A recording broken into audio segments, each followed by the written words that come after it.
प्रिय छात्रों नमस्कार। इंडिया ऑनलाइन क्लास में आपका स्वागत है। प्रश्नवाली 5.1 का प्रश्न क्रमांक 4 के 11 और 12 सवाल जो है हम हल करेंगे।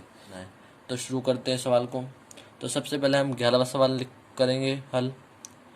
तो सबसे पहले 11वां सवाल में हमें पद दे रखे ए और 2a 3a 4a, ये हमें 4 पद दे रखे हैं। तो यहाँ पर सबसे पहले हम ए यानी पहले पद को हम मानते A1, दूसरे को मानते A2, तीसरे को A3 और चौथे को A4। सिंपल है।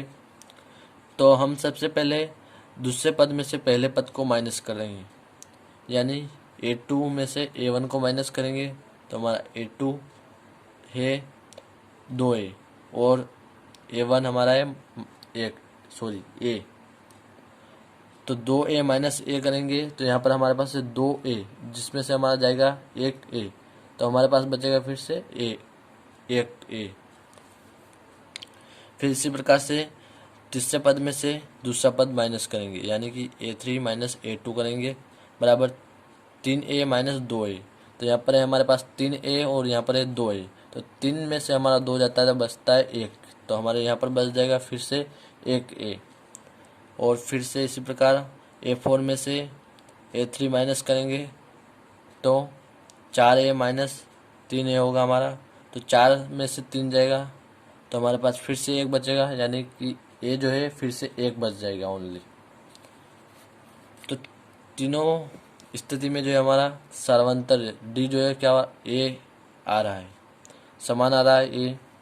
तो यह क्या हमारी समांतर श्रेणी है। अगर सही समान नहीं आता तीनों जगह तो ये हमारी समांतर श्रेणी नहीं हो सकती थी, लेकिन ये समान है इसलिए हमारी समांतर श्रेणी है। तो हम यहाँ पर लिखते हैं A2 माइनस A1 बराबर है A3 माइनस A2 बराबर है A4 माइनस A3, यानी कि ये तीनों जो है एक दूसरे में बराबर है। तो हम लिखते हैं फिर से, अतः दी गई श्रेणी जो है समांतर श्रेणी है और सार्वंतर D हमारा क्या है, A है। सार्वंतर D हमारा A रहेगा। और फिर अगले 3 पद ज्ञात करते हैं इसके। तो सबसे पहले अगले 3 पद ज्ञात करने के लिए समीकरण में जो हमें श्रेणी में जो हमें आखिरी वाला पद दिया जाता है उसमें हम सार्वंतर को जोड़ते हैं। तो हमारा आखिरी वाला पद है 4a, इसमें हम a को जोड़ेंगे जो कि हमारा सार्वंतर है। तो हम 4a में एक a को और जोड़ देंगे तो हमारे पास 5a हो जाएंगे। फिर से इस जो हमें प्राप्त हुआ आंसर उसमें फिर से हम सार्वंतर को जोड़ेंगे, तो 5a प्लस a करते हैं तो फिर हमारा दोनों जुड़कर 6a हो जाता है। फिर हमारा आंसर आया 6, फिर हम 6a में फिर सार्वंतर a को जोड़ेंगे तो 7a हो जाएगा। तो हमारे अगले 3 पद 5a 6a और 7a हमें जो प्राप्त हो जाएगा। तो फिर से हम नीचे लिखेंगे यहाँ पर, अतः अगले 3 पद जो है 5a 6a 7a है। तो दोस्तों अब इसके बाद हम इसका 12वां सवाल करेंगे, जिसमें हमें दिया है √2 √8 और √18 √32 हमें जो है पद दिए हुए हैं। तो इस सवाल को भी हम 11वें सवाल की तरह ही करेंगे हल। A2 में से A1 को माइनस करेंगे, यानी दूसरे पद में से पहले पद को माइनस करेंगे तो हमारा दूसरा पद है √8, यानी रूट को हम हिंदी में बोलते हैं करनी 8 माइनस करनी 2 बराबर लिखकर हम हल करेंगे इसको। तो सबसे पहले हम जो है √8 का क्या गुणनखंड निकालेंगे, तो इसके गुणनखंड निकालेंगे हम।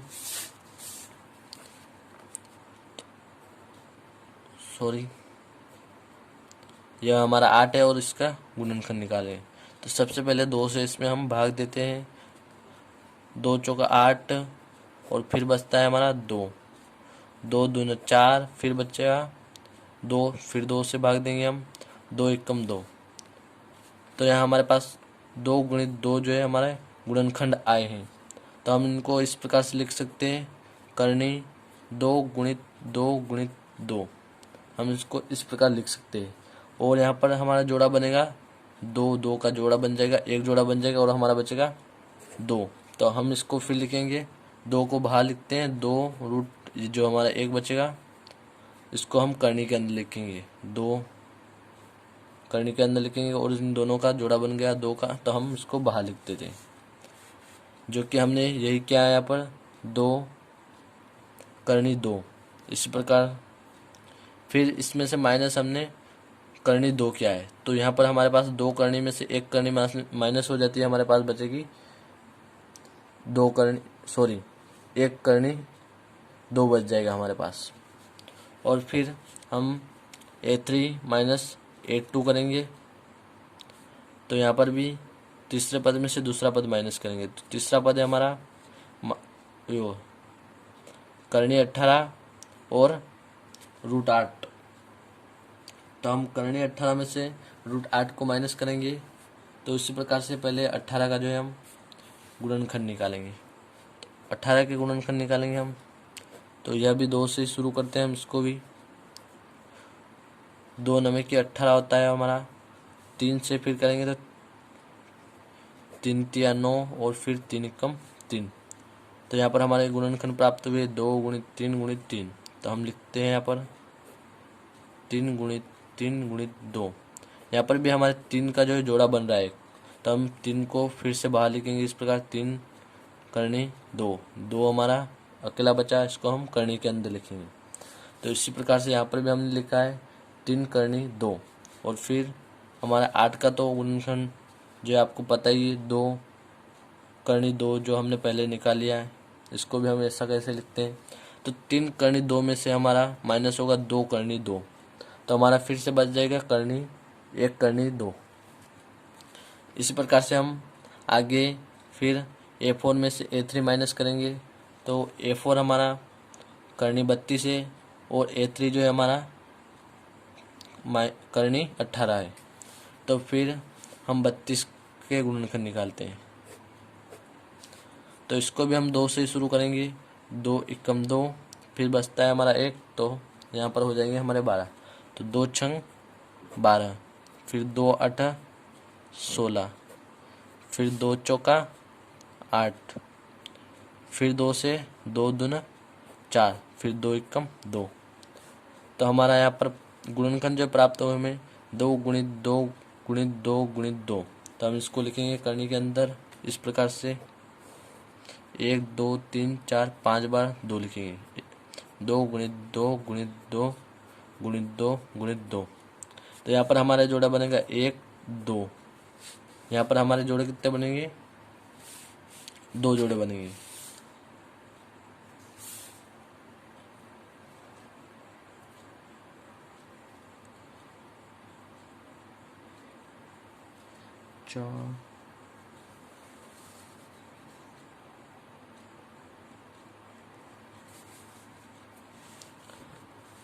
तो यहाँ पर जो है हमारे 2 जोड़े बनेंगे, 2 गुणित 2 और 2 गुणित 2 ये, और फिर से एक जो है 2 जो है फिर से अकेला रहेगा।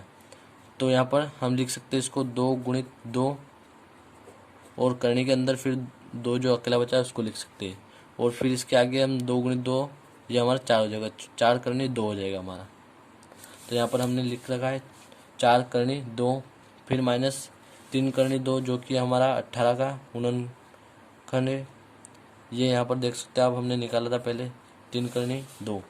तो अब फिर से 4 करनी 2 में से हमारा 3 करनी 2 जाएगा, तो बचेगा क्या, फिर से 1 करनी 2 बच जाएगा हमारा। तो यहाँ पर तीनों स्थिति में हमारा करनी 1 ही बच रहा है, करनी 2 करनी 2 करनी 2। तो हम इसको फिर से यहाँ पर इस प्रकार लिख सकते हैं A2 माइनस A1 बराबर है A3 माइनस A2 बराबर है A4 माइनस A3, यानी तीनों एक दूसरे में फिर से बराबर है। तो यह क्या है, हमारी श्रेणी समांतर श्रेणी है। तो हम लिखते हैं अतः दी गई श्रेणी समांतर श्रेणी है। सार्वंतर D जो है इसका √2 हमें प्राप्त हुआ, इनके बीच का अंतर सभी में। फिर आगे इसके 3 पद ज्ञात करने के लिए हम आखिरी वाला पद जो होता है हमारा, उसमें हम सार्वंतर को जोड़ते हैं। तो हमारा आखिरी वाला पद है √32 यानी कि करनी 32 प्लस इसको, इसमें हम सार्वंतर को जोड़ेंगे जो कि हमें प्राप्त हुआ है करनी 2, तो बराबर यहाँ पर हमारा 4√2। ये किस प्रकार हुआ, क्योंकि ये जो हमारा गुणनखंड क्या था, तभी हमें इस प्रकार से 4√2 जो है प्राप्त हुआ था, वही हमने यहाँ पर भी लिखा है 4√2 प्लस करनी 2 यानी √2 बराबर यहाँ पर 4 करनी 2 और करनी 1 करनी 2 जो है दोनों प्लस में होकर क्या हो जाएगा, 5 करनी हो जाएगी हमारी, 5 करनी 2 हो जाएगा। तो 5 करनी 2 का जो है हम यहाँ पर गुणनखंड लिखेंगे, जो है हमें गुणनखंड होते हैं 5 करनी 2 के, 5 गुणित 5 बराबर जो हमारा करनी में है 2, और फिर इनका गुणा होगा तो 5 का 25, 25 दूना हमारा होता है 50, तो करनी हमारा 50 हो जाएगा, करनी 50 हो जाएगा। और फिर करनी 50 प्लस हो जाएगा यहाँ पर करनी 2, करनी 50 में हम करनी 2 को जोड़ेंगे तो यहाँ पर हम लिखेंगे 5 करनी 2 माइनस यहाँ पर प्लस होगा 5 करनी 2 प्लस करनी 2, तो हमारा फिर से यहाँ पर 6 करनी 2 हो जाएगा। फिर हम इस 6 करनी 2 के गुणनखंड हमारे होते हैं करनी 6 गुणित 2, तो 6 6 36, 36 दूना में होता है हमारा 72, तो हमारा करनी में हो जाएगा 72।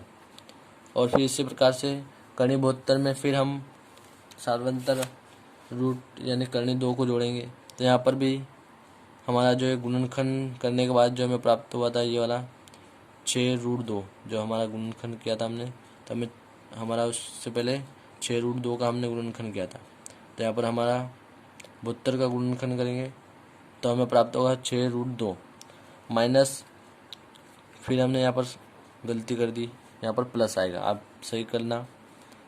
तो √2 को प्लस करेंगे तो यहाँ पर हो जाएगा हमारा 7√2, और फिर इसका 7√2 का गुणनखंड होता है हमारा 7 गुणित 2 करनी के अंदर, और बराबर 7 7 49, और 49 दूना होता है हमारा 98, तो यहाँ पर हो जाएगा हमारा करनी 98।